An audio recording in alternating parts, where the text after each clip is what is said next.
Good day and welcome to Q3 and 9 months FY24 earnings conference call of Honasa Consumer Limited, hosted by JM Financial Institutional Securities Limited.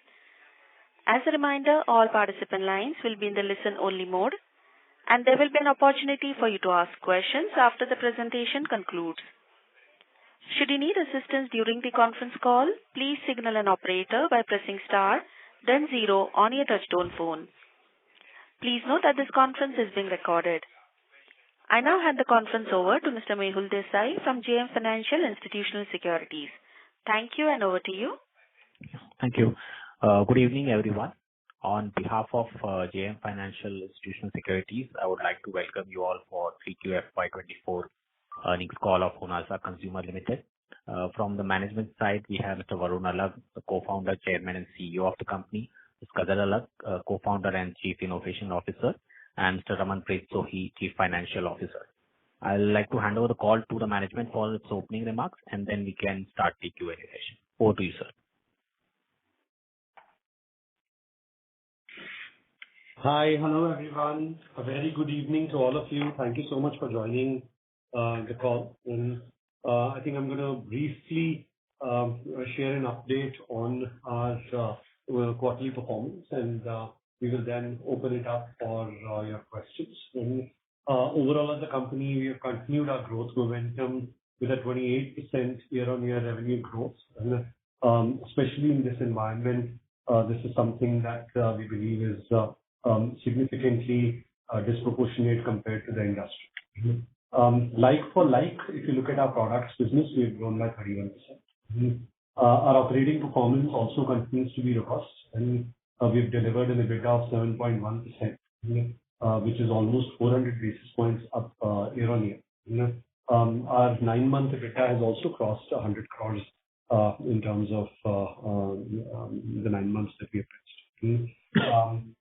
In terms of PAT, again, in line with what we have been talking about, so 26 crores in this quarter, and for the 9 months, it's about 80 crores. And business continues to be capital efficient. Right? We have continued to be a negative working capital cycle operation, minus 6 days of working capital. All of this has been possible because of our focus on our 3 strong core levers. And first, of course, being purpose-based brand building. And Mamaearth continues to get consumer love.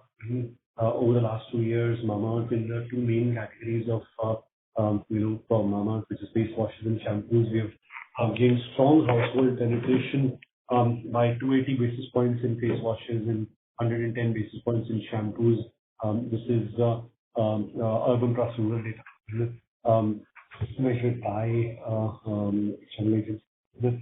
Mamaearth has also shown very strong versatility by entering and making a dent in a new category, color cosmetics, where we had entered close to about 1.5 years back. And in that period, we've actually reached ARR of 150 crores in just the color cosmetics business. And just in quarter 3, we have sold 10 lakh units. And this not only demonstrates versatility of the brand, but also demonstrates company's ability to build new categories which require newer capability building, R&D intervention, etc. And I think we're happy we've been able to achieve this feat.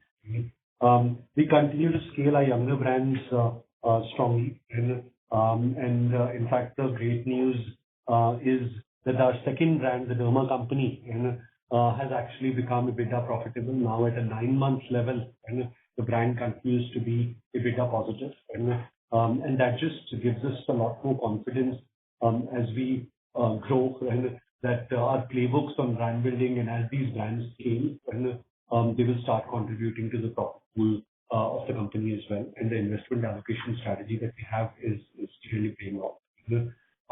Of course, the third and very important second one very important lever has been innovation. And we take pride in our ability to innovate, in our ability to use data science-based trends in capturing what the consumers are looking for. And we've launched almost 122 products in this calendar year. And an example of our innovation, data-led innovation approach has been our Rosemary hair care range. And where, we recognized the trend, before the start of this year. And we launched the range towards April, May, and, before the hair fall and monsoon season. And actually in just 6 months, we've been able to take it to a 50 crore plus ARR. And that sort of, gives us a lot of joy. And we've got continued to strengthen and expand our omni-channel distribution.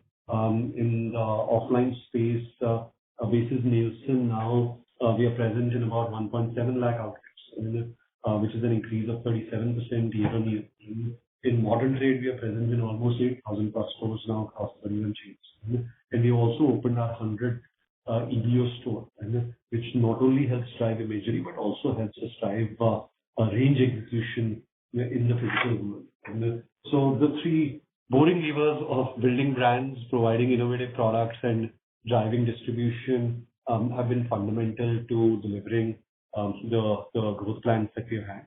And we have done this keeping our purpose-based philosophy in mind. And all our plans around planting more trees, providing more safe drinking water, recycling more plastic, and we continue to add to those seeds. And we, in fact, very soon will come with our sustainability report as well in terms of the impact that some of these plans are making.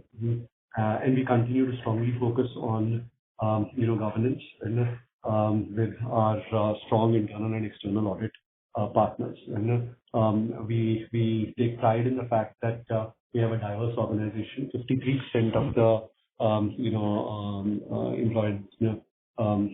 employees are women. And we were also recognized as a great place to work 4th year in a row, with our focus on engaging our employees in the right way and providing them the right development and learning opportunities. So that's basically the highlights of what we want to capture in our quarterly results. Would love to answer the questions that you might have. Thank you so much. Thank you very much. We will now begin the question and answer session. Anyone who wishes to ask a question may press star and 1 on their touchtone telephone. If you wish to remove yourself from the question queue, you may press star and 2. Participants are requested to only use handsets while asking a question. Ladies and gentlemen, we will wait for a moment while the question queue assembles.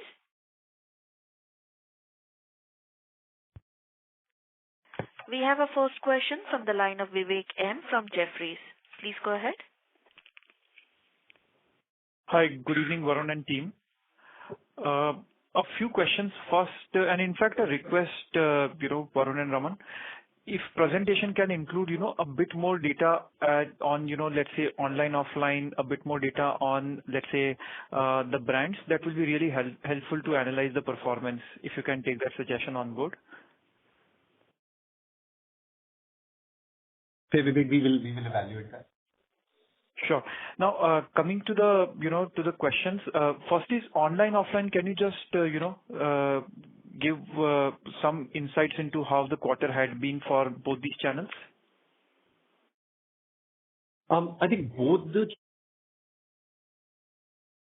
I'm sorry, sir, you're not audible. The quarter has been good. And online... Sorry, can you hear me, Vivek? And everyone else? We can hear you now, sir. Please go ahead. Got it. Yeah, so to answer the question, both the channels have grown well. But online has grown stronger, faster than offline for the company. And in terms of brands, younger brands have grown strongly in the online space, right? While growth for Mamaearth continues to be driven from the offline space. And so that's how the state is. Okay, and in terms of growth rates for the key brands, Varun? So from our growth rates on key brands, and our younger brands, of course, have a lower base and are growing much more strongly. And which we talked about last time as well.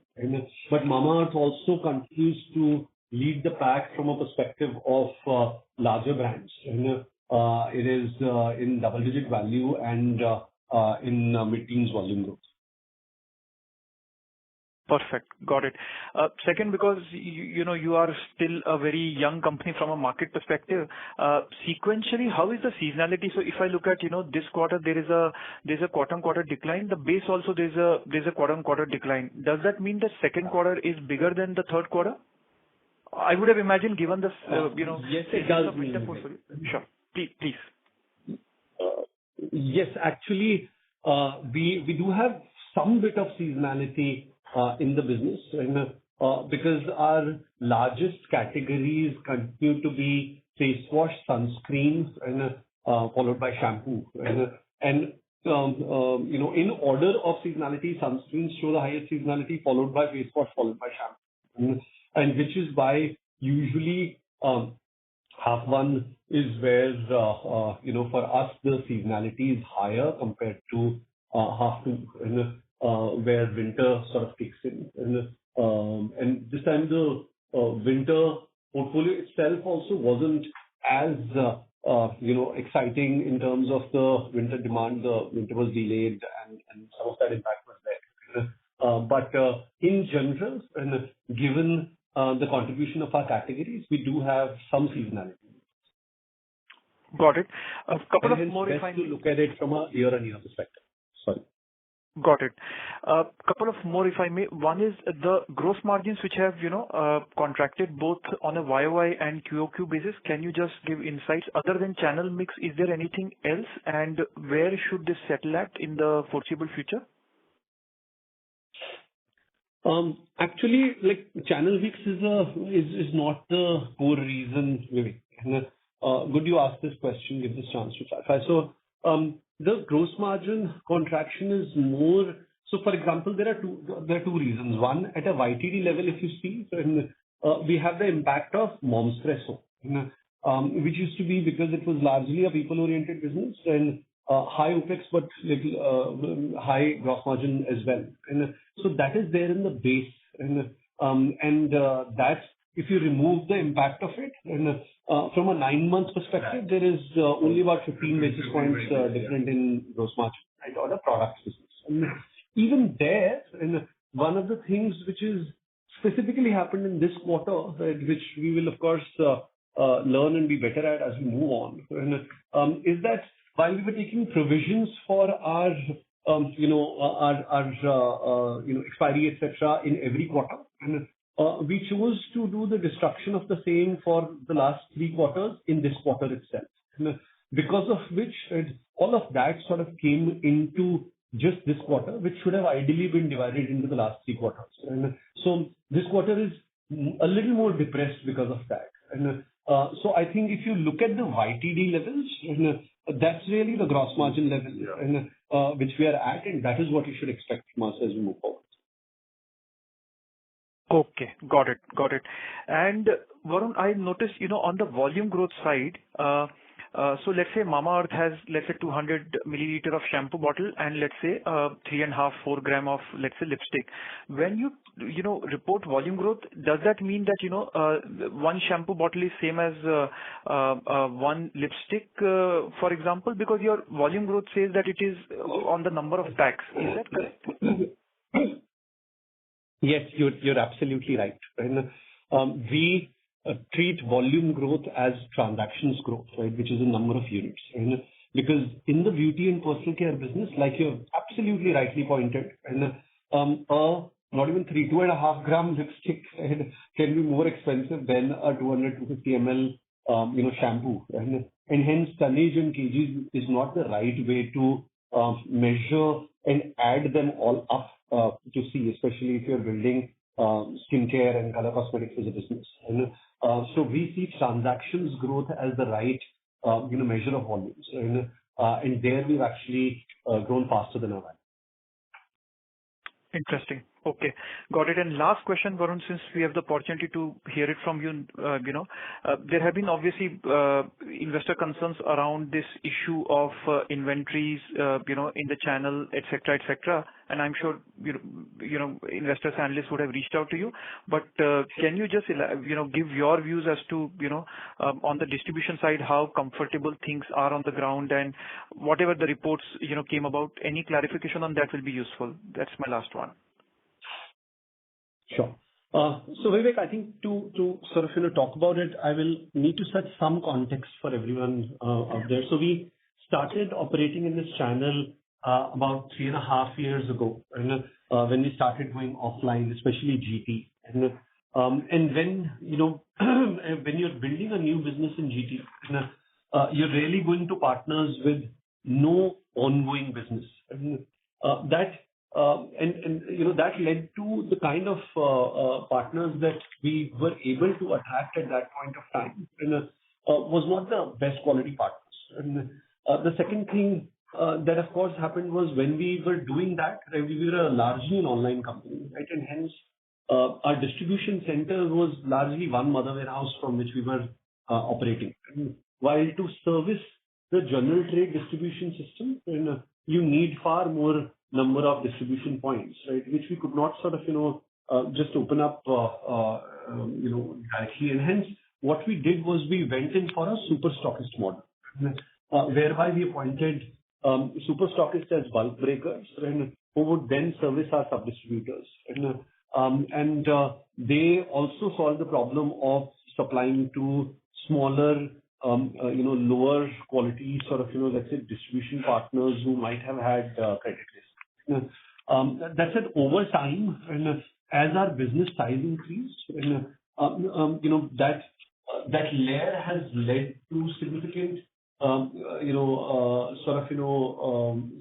relatively higher inventory compared to others, FMCGs that we operate, because they are really our inventory bulk breakers, and the contribution of that also increased. And of course, there is a cost associated with it. We pay 5% extra to a super stockist to sort of, manage this. As we speak, and I think we are undergoing that transition, where, one, we want to improve the quality of our distributors, right? Given this is a channel for growth for us, right? And hence there is financial infusion which will be required by our partners, right? As well as they need to have stronger capabilities on deploying the technology products that we want to deploy for significantly better visibility of assortment, sales, etc. Now that whole attempt of changing and tuning some of this and did cause some pain, and whereby certain associations did raise concerns, and we are actively addressing and working with the system. And that said, we believe it's structurally the right thing to do, and which is finding the right partners over time and actually deploying them with better manpower, capital, as well as better technology capabilities. And over the next 3 to 4 quarters, we'll continue to engage and work with the system, whereby we will make sure that both the quality of partners, right, as well as the inventory levels in the system, and sort of continue to move in the right direction. Perfect. Thank you for the elaborate answer. Wish you and your team all the very best. Thank you. Thank you. We have a next question from the line of Latika Chopra from JP Morgan. Please go ahead. Yeah, hi. Thank you for the opportunity. My first question was, if you could share the ARRs for the Derma Company and Aqualogica. I think you shared it in the prior quarter at about 380 crores and 180 crores respectively. Any updates on that, please? Yeah, no, those were the numbers that we had shared last Latika. And as we make material gains in these, I think we will surely come back and share. And because ARR's benchmarks, ideally we would like them to be materially different when we actually come back and share with you. Right? So currently they have grown sequentially, then, but there's no material sort of, difference from those numbers. So, and hence, we would surely, as they hit newer benchmarks, we will come back and share. Sure. The second was, I know you mentioned, in your response to gross margins that there was an adjustment for 9 months that you made in this quarter, right, in terms of stock write-offs probably. So should we now look at the 9-month gross margin as the realistic gross margin of 69.7, or is it like going to be the third quarter of 68.5, which is more realistic? And do you see any risk to this from a product mix perspective, or the offline online channel mix or brand mix going forward? Yeah, so I'll take that, Latika. So like you said, I think the first 9-month gross margin profile is representative. Having said that, of course, the big sort of implication going forward could be a significant change in the channel mix, which of course, as we speak, I think, the online offline growth mix will sort of balance it. So I think at least in the sort of medium term, we don't see any major change in how our gross margin profile is going to shape up. And from a 9-month perspective, the only bit of adjustment is that 20 basis points odd, which is on account of the office space. So I think outside of that, right, that 69% is the gross margin that we should expect us to deliver as we move forward. All right. And, any flavor on, how should we think about, brand advertisement expenses, on a YOY basis as a percentage of revenue? I've been pretty stable at 34-ish kind of percent. There is some, benefit of 40 basis points, or as I can see on your deck. But where do you think this is going to settle at, basis the plans that you have? And lastly, would it be possible for you to share the offline-online mix? I understood that, online grew faster, but any rough sense on whether the Mamaearth portfolio or on an aggregate basis, any rough sense on online-offline mix? Thank you. Yeah. So, Latika, firstly, to the first question, and I'm sorry, I lost the first question. If you could repeat that. So this is on the advertisement spends, as a percentage of revenue. Yeah, got it. Sorry. Thanks for reminding. So, Latika, we build an annual plan, and like I said, there is a bit of seasonality in the business. There are areas where we want to invest and we invest. So I think from a P&L perspective, we look at it more as a year, and we build an annual plan where we look at how and when we are going to activate which brand, and according to that, we execute.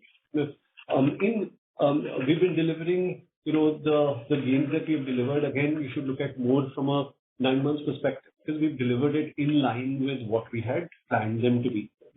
As we move forward, again, we've called out and we continue to support that fact that A&P is the bucket from which we will get the maximum leverage as we grow.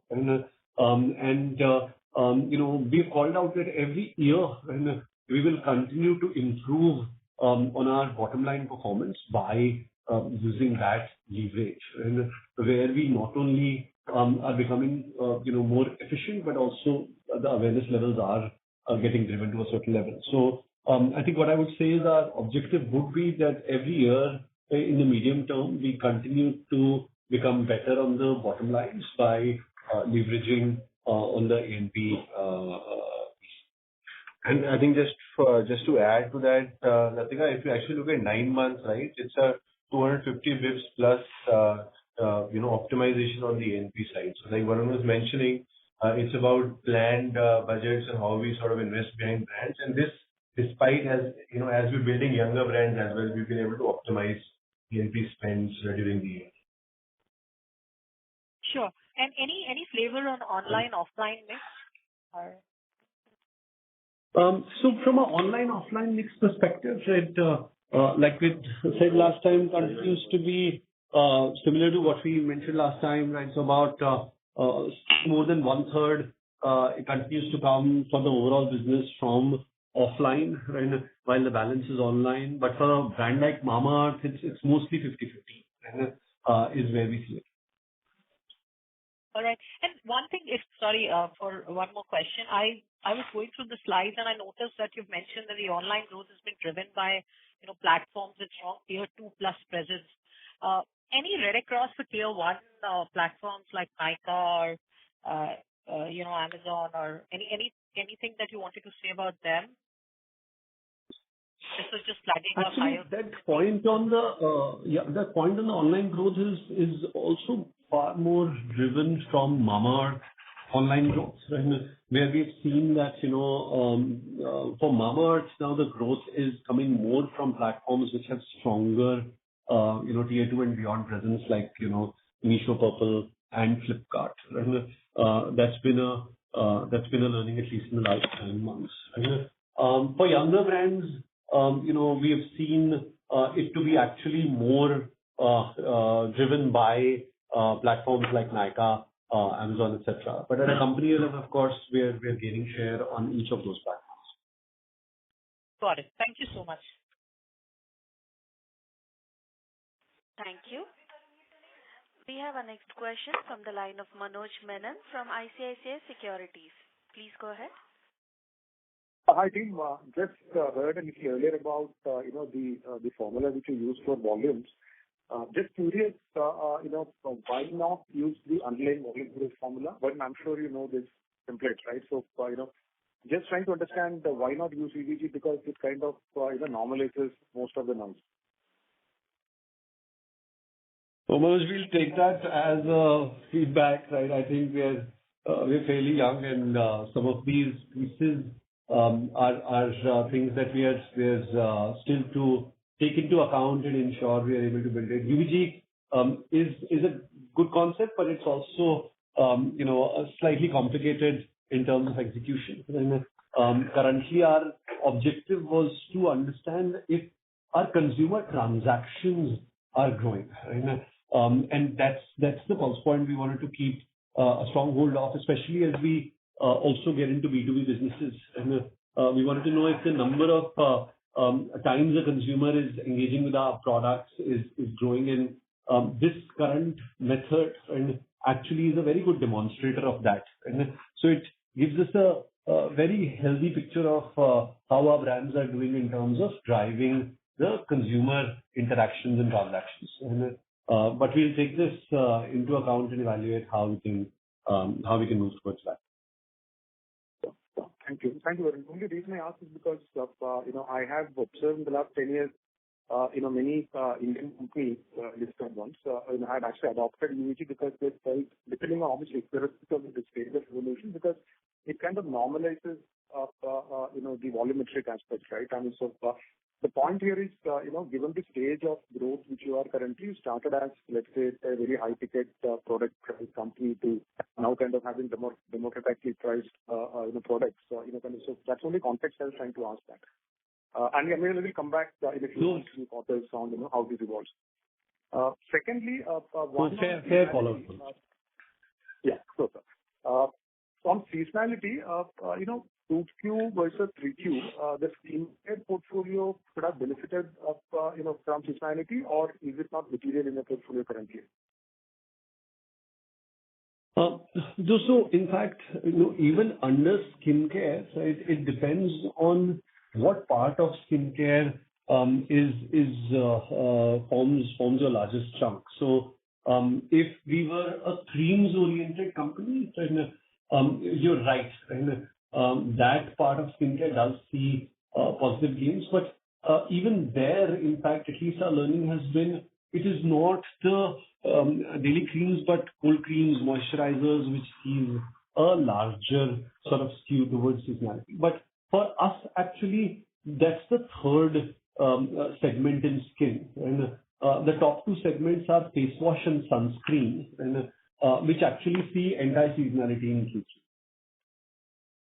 Very clear, loud and clear. And lastly, retail, some updates on the retail. I mean, more than the update, actually, just help us understand how do you look at retail internally. Is it, let's say, the funding for retail ramp-up comes from your, CAC sort of budget, or you are looking at a different channel? Any evolution, let's say, over the last 6 months, on your thoughts on retail? Manoj, I'm assuming you're referring to the EBOs when you're talking about retail? That's right. Offline EBOs. That's right. Yeah. Offline EBOs, right? Yes. Right. So, I don't think and you mentioned CAC budget. I did not understand that point. If you can sort of, just clarify that. Allow me to give an example of, I was working on a different repower project in Unilever long back, where the internal thought process was that, these are actually marketing expenditure, and we would obviously look at this as from a, profits ROC point of view. So are you looking at retail more from a brand building point of view, or is it something? I know these things evolve. That's why I'm just trying to understand where are you in the journey at this point. No, we are looking not just at retail from a brand building or imagery point of view. And, in fact, the reason for us to get into the exclusive brand store format was one, of course, the imagery piece that you talked about, but two, very importantly, and the fact that general trade and modern trade do not allow you to execute your overall assortment, right? They are more hero product kind of channels. And a lot of our consumers were asking for our overall assortment to be seen in one place where they can actually experience and buy more categories. That was the reason why we started this.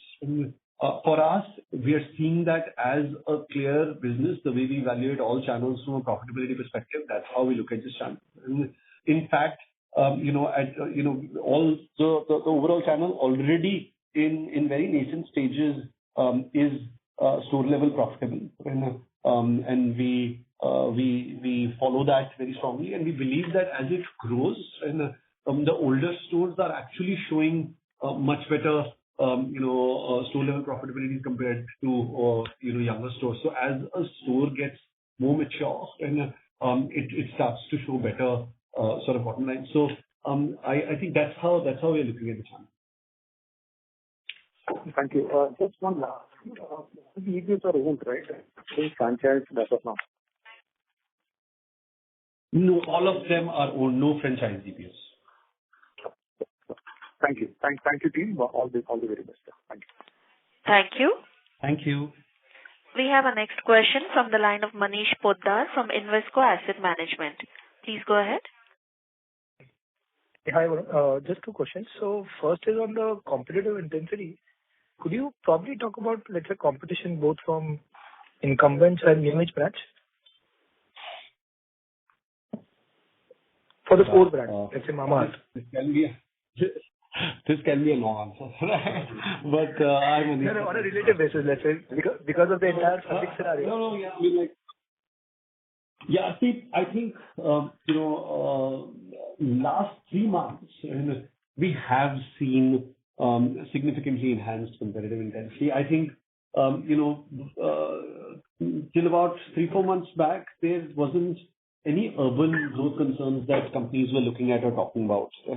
But it started with the festive not going as well for the e-commerce players in terms of the overall traffic and growth. It was then sort of followed by a bleaker winter in the last quarter, right? And then also parallelly followed by GT not growing as fast for most companies, right? And consumption in GT slowing down and hence inventory increasing, etc. That has been the scenario out there, and which has led to actually a very high discounting that we have seen from most players, be it incumbents or the younger players, right?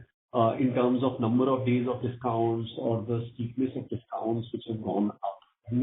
Now, our view is this shouldn't last as long, right? And hopefully, post-elections, this environment should completely change and focus on the basic penetration gains, and growth should sort of come back, and hence this need wouldn't be there. But in the short term, we have seen this. And And it does have impact on the consumers and competitive intensity and how one needs to react to some of this. So I think that'll be the long answer to it. So then it is interesting to see the entire growth and the margin perspective. So just one more thing, could you probably talk about, let's say, distribution expansion for the Derma company and let's say the other brands, because the first leg you had to build the pipeline and both, let's say, own stores and the GT channel. But let's say, what are your thoughts of taking these brands across the channel? Given that some of these have started breaking even. So thank you. Yeah. So Manish, I think the plan for us is that next year, for example, Derma we do see has come to a stage where we are seeing demand in offline stores. And we're more demand oriented in our approach here, and hence taking it's slow, right? Because while we can put stock in, if there's no demand, then it won't move out, right? But now, last 4 to 5 months, we've actually seen active demand coming, right, especially in pharma channel or in modern trade. Right? So I think this year, the objective would be to have a targeted, store strategy, getting into hypers, getting into the right kind of pharma stores for Derma and expanding that presence for it. And similarly, for other brands, right, we might go very tactically for, let's say one category which is very strong for that brand and take that into selected stores and see how the demand and offtake shapes and accordingly expand it. Just one clarity if I can. So would it be right, let's say, for new products under Derma or any of the other new brands, you take the feedback loop from the BA channel which you have for your co-brand? Well, I did not answer. So you mean that is the first port of distribution are BA channels for Mamaearth? Yes. For the new brands. I'm just trying to understand, let's say, from a feedback loop. You're right. You're absolutely right? Those are, we have almost 1,000 points where we have BAs, and these BAs feeding data every day to us around what's moving, what's not moving. So these are the places where we do pilots and understand for the new brands what's moving and how it's moving. And sorry, just to understand it, so for the entire Derma product company, products would have already started, getting, let's say, rolled out across this BA distribution channel, or that's just on NPD basis? No, actually, it's, we never take NPDs into offline, Manish. We only would take our core products of a brand in offline, where we are seeing significant traction and which have become large in the online space, right? For example, Derma face serums, salicylic, kojic, vitamin C, niacinamide have become large in the online space, or the sunscreen, which is the 1% hyaluronic, has become large in the online space. And those would be the products that, face washes again. So those would be the products that we would lead, our offline distribution with. And that we would do in the BA channels as well, that we would do in the right imagery modern trade stores as well. And, but like I said, we always start with a certain universe, see the response there, and then expand in that channel universe. Got it. Thank you so much, and all the best. Thank you. We have a next question from the line of Mudit M from M3 Investment. Please go ahead. Hi, thanks for the opportunity and really appreciate the consumer brands that you're building. So my first question is, can you help us understand what's the growth on the base business by the new launches? So I just want to understand new launches, while we appreciate the nimbleness of coming up with new products, but is the base also getting built and there is attraction there? Yeah. Hi. Yes, the base has also seen good growth. So we've seen double-digit volume growth on base as well for us. Right. So, if to drill down that even further, how many of the, because you're expanding your store network very fast, so for an outside investor, it's very difficult to understand how much of it is coming from the new stores getting added and how much is from the repeat orders from the distributors. So could you help us qualitatively understand, is there a growth in the repeat salience of the business also? In GT. Yeah, in like GT, it's a bit difficult to track at this kind of size in terms of, but for example, our BA stores continue to grow at a same store level, right? As well as if you look at Nielsen data, it is also telling us that same store growth is there as well as distribution growth is there. So finally, the growth that is coming for us in offline is combination of both. And it is not that one is at the cost of other. And both same store is growing as well as distribution expansion is adding to the growth. Right. So just question, last two small questions. Can you help us explain the percentage of repeat orders on your own website, because that you have put in your RHP. So what's the traction like in 9 months? So honestly, I think we've talked about this in the past as well. And as a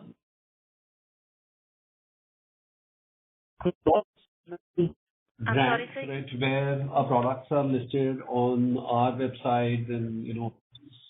Hello? Yes, may I continue? Yes, please, sir. Yeah.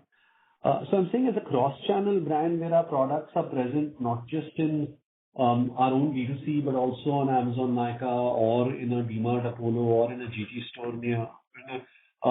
We've always talked about the fact that, you know, the same consumer ends up buying from cross channels, right? And hence, we're not able to truly triangulate what the repeat sale of that consumer is. And, but we've disclosed that, you know, almost 55% of our sales is coming from repeat consumers on our D2C platform. And that has actually gone up to about 58% now. And but continues to be in that zone.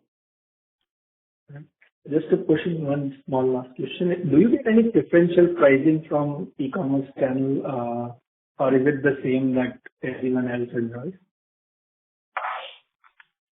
So in fact, we would be the most, the most commonly treated in terms of players, because we operate as sellers on these websites. And when you operate as seller, you're basically operating with the same framework that Amazon has put out for any seller in the country. Of course, that framework has slabs where as you increase in size, you can get better sort of, logistic cost or better. But finally, we are going by that same framework that Amazon or Flipkart have created for any seller in the country. Most other companies operate in a B2B model, and where there is less transparency. But in our model, right, it is actually very transparent in terms of the cost that they apply. That's great. That's great. Could you also elaborate? Sorry, operator, if I can see one more. Could you also suggest how much is in the marketing goes in performance, and qualitatively split how much goes in performance marketing and vis-a-vis the other brand building activities? Mudit, what I would say is, while we're calling it performance marketing, it finally is consumer marketing. Just because I serve the consumer from Facebook with an advertisement where I'm trying to capture what kind of sales it generated, and we call it measured marketing rather than performance marketing, and that's the form of marketing probably 10 years down the line will only exist. And hence, it's just a form of digital tool and marketing available. We focus more on the content, the messaging, what we are sort of, communicating with the consumer. And otherwise, all of this marketing is also consumer marketing, and that's how we at least like to look at it. Thanks. Okay, thanks for the answer and all the best. Thank you. Thank you. We have our next question from the line of Latika Chopra from JP Morgan. Please go ahead. Yeah, hi. Thanks for the follow-up opportunity. When I heard your comments, you talked about some of the pressure coming on urban discretionary. It could as well be cyclical, but just wondering, we had this aspiration of, 30% growth, for the year. Obviously, you're tracking so far, around those numbers. But if you have to, crystal gaze over the next 2-3 years, where would you peg, the revenue growth potential for the aggregate business? I also heard comments around, you were looking for a more tactical expansion into other channels for your new brands. So any rough sense on, whether the revenue growth trajectory is more going to be like 20-25% or 25-30? Where do you think at this point, the next year revenue growth potential for the business looks like? Latika, whenever we have talked about this in the past, we've talked about the fact that we will continue to grow significantly ahead of the industry peers. We would still retain that as our goal. We've talked about the fact that we would be at a 2 to 2.5x of where the market growth would be, and that's where we will continue to be. And in the very near term, we do expect consumption slowdown, and we're seeing some of that. And where you can see industry is also reporting fairly slow sort of volume value growth numbers, and that is now happening in urban as well, not just in the rural area. So from a short term perspective, the market, the growth benchmark might itself be on the lower side, and that might impact us in the short term as well, right? But from a medium term perspective, which is over the next 3 years, I think that goal of remaining 2 to 2.5x of the market continues to be there, and where I think we would look at around that 20% CAGR mark, and because that's the way we see market shaping as well. Sure. And, any thoughts on further brand launches, or you will first want to, scale up the existing portfolio that you have and then look at a new brand launch into any of the white spaces that you see in the BPC space? Latika, it's an ongoing process for us, where we identify opportunities which are white spaces, and we action pilots and POCs in that opportunity, and wherever we see that our view and hunch was right, we double down on that opportunity. So I think and we've also created an organization which can easily support that, because we have a separate brand factory team, which works on only new brand creation and scale up, while the COE focusing on the core brands. So I think in that line, we will continue to look at newer spaces, coming up with the right mixes to take on those spaces, and build newer engines of growth for future through those trends and spaces. So, one of the things, that you flagged off was color cosmetics, right? It's already 150 crore ARR under Mamaearth brand. So you want to tap into this category via Mamaearth brand itself, or the success of this specific portfolio within Mamaearth allows you to look at a bigger target audience at different price points using another brand? Is that something that could be on plate? Yes, right. The experience with the category has clearly given us more confidence to be able to look at it, in a standalone manner. And we know that, globally as well as in India, naturals is a very small part of color cosmetics as a category. Performance is where the category really lies.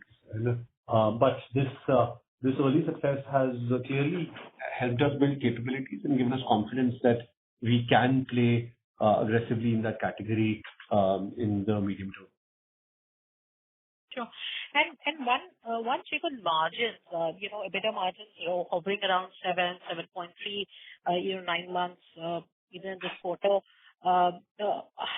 Given, you alluded to higher competitive intensity in general, how should one think about, the time frame for you to reach, double digit, kind of a margin, profile?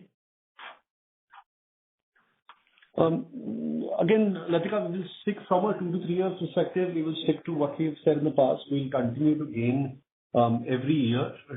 And hopefully over the next 3 years, we should be in the double-digit space. All right. And last one from me was, is new NPD share, to revenue ratio stable at 13% that you saw in first half? And you've talked about, market shares in face washes and shampoos. Are they also trending up on a QOQ basis? I know you shared YOY, they have expanded. So any flavor on that will be useful. Thank you. So yes, on the first point, largely yes, stable. And honestly, it should be looked at from a quarter builds perspective because we launch sort of, there is cumulative gains that we usually get. And but yeah, stable from an NPD perspective. And on the market share front, again, I would say better to see it from a YOY perspective, although we've sequentially also gained, but better to see it from a YOY perspective because that's really the benchmark. So that's the data that we've provided.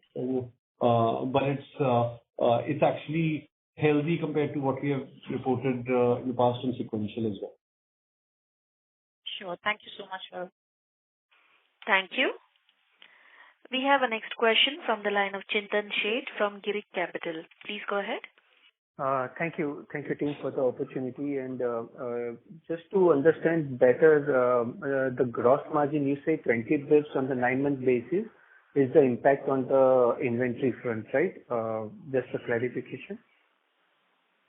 No, we'll try to explain that. Raman, if you can. Yeah. So I think hi, Raman this side. So what we're trying to say is that if you look at a 9-month year-on-year comparison from a gross margin perspective, and if you exclude the impact of discontinued business, Momspresso in the base, then the impact of gross margin year-on-year is only 15 to 20 bips, and that's primarily coming in from certain category mix or a channel mix changes. So that's what we're trying to explain then. Okay. So just on the Q3 perspective, the same number on a YOY, even after removing the impact of Momspresso, is 120 basis. Yeah. So I think the impact of that the accumulated inventory impact that we took in Q3 is about 1.24% for the quarter. And ideally, it should be spread across the first 3 quarters. So you can probably assume that it's a 0.3, 0.4 impact. Yeah. So that's how one should look at it. Okay. That's X of Momspresso, right? That we need to. That's X of Momspresso, yes. So there is no Momspresso impact in the current quarter. Whatever is the impact is in the base quarter. Hence, if we remove that from the base quarter, like for like, year-on-year, 9 months, there is only 15-20 bips impact. And specifically for Q3 is the inventory one-time accumulated impact that we've taken in Q3. So that's... Sure. And in terms of the employee cost, last quarter was favorable, and this quarter we have kind of normalized. What we can expect going forward? Are we continue to see some trend up in that, or there will be some leverage we can expect, at least on an absolute basis, whether we can expect the run rate to continue or grow at a near inflation or lower than the sales growth? That's one that we should expect. Yeah. So just to clarify, so I think when you look at like for like, here also, given Momspresso was a service business and had implications from our employee payroll costs, the like-for-like impact is only 1% year-on-year. And in fact, that's in Q3, that's also similar, close to 100 basis points impact. So that's how you should see it. I think we are at about 9%, and I think going forward also, we should remain around the same, as a percentage of sales in terms of our payroll cost. Okay, it will grow in line with the revenue growth. If you consider 9%, that it means the employee cost will grow in tandem with the sales growth. That's the expectation currently. Over the next couple of years at least, yes. Okay, got it. Yeah, in the near term. Right. And lastly, on the depreciation and interest cost this quarter, I believe the ramp up which we have seen largely because of the EBOs, ramping up and impacting the P&L, or is there any specific you need to call out? No, it's just the EBOs. There is, we don't have any other capital intensive. Mostly lease accounting getting impacted there. Absolutely. It's exactly that. And that trend will continue. The absolute will grow in tandem with the number of EBOs will continue to open. Yes. Okay. Yes. Got it. And if you can just call out, you said Mama's brand as a whole grew double digits, right? That's the number you in terms of revenue value growth, and mid-teen in terms of volume growth. Correct? Yes. That is for 9 months. Yeah. For the 9 months. YTD, yes. Oh, okay. Got it. Sure. Thanks. All the best. Thank you. We have a next question from the line of Sahil Chotalia from Mount Bliss Capital. Please go ahead. Yeah, so all my questions are answered. Thank you. Thank you so much. Thank you. The next question is from the line of Mudit M from M3 Investment. Please go ahead. Hi, thanks for allowing me to ask your questions. Could you also take this as a note or maybe give some highlight, like for you must have categorized some hero products, and what's the growth of those hero products? If you could highlight those in subsequent quarters, it would be good to understand the longevity of franchise, and I would like to know the comments on the same. Then I'll ask my other question. Sorry.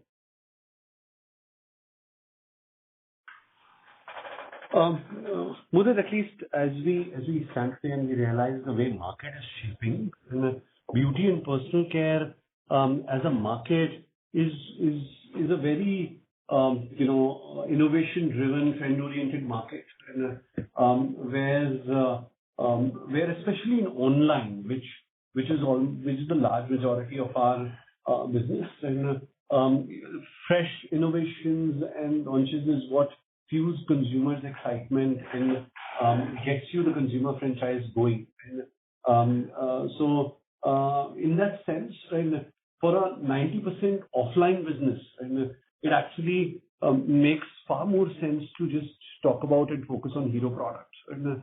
But for our kind of business, which is far more online heavy, innovation and how innovation continues to add and drive growth is a far more important metric that we track. And of course, we have hero product franchises like Upton, Onion, and which are all fairly large franchises, and the GT growth that we are talking about or the market share gains that we are talking about are driven by these franchises. And but we still feel innovation is a far more important area of growth in our business, because that's how the category sort of operates. I really appreciate. But just to get some to also understand your GT strategy and the quality of GT network. So, how many of the distributors that you have enrolled are already existing distributors of large franchises, maybe in adjacent categories or same? So that gives the confidence that they have financial benefit and customer touch points.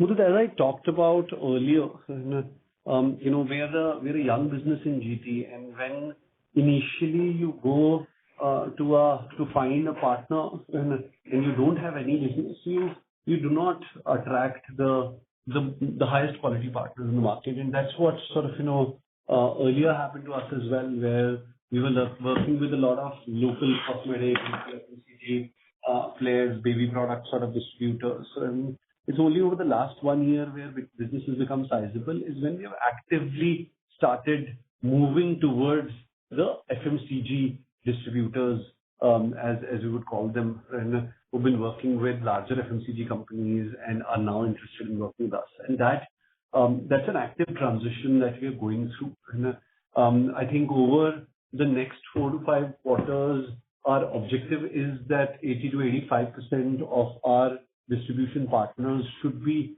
of that, of that variety, as you call it. And that's the ongoing strategy that we have. Maybe last one from my side. How many SKUs do you carry in the modern trade, large modern trade businesses, marketplaces? Because that's where the real mass consumption could drive for your business. Just want to get sense of what's the SKU that you could carry in modern trade. Yeah. Again, differs, but in general, like a DMart would have probably 20 odd SKUs for us, and even Apollo would have a similar number, and but then possibly in a hyper store of Reliance, where we have a partnership to do a stronger brand block, and along with assisted sales, and we might have 70 to 80 SKUs in that kind of store. And so depending upon the format, the customer, and the intervention that we've been able to align, it varies. But in general, about 20 is what you should. Thanks. Really great, and appreciate your candid approach on the answers. Thanks. Thank you. Thank you. Ladies and gentlemen, that was the last question for today. I now hand the conference over to management for closing comments. Over to you.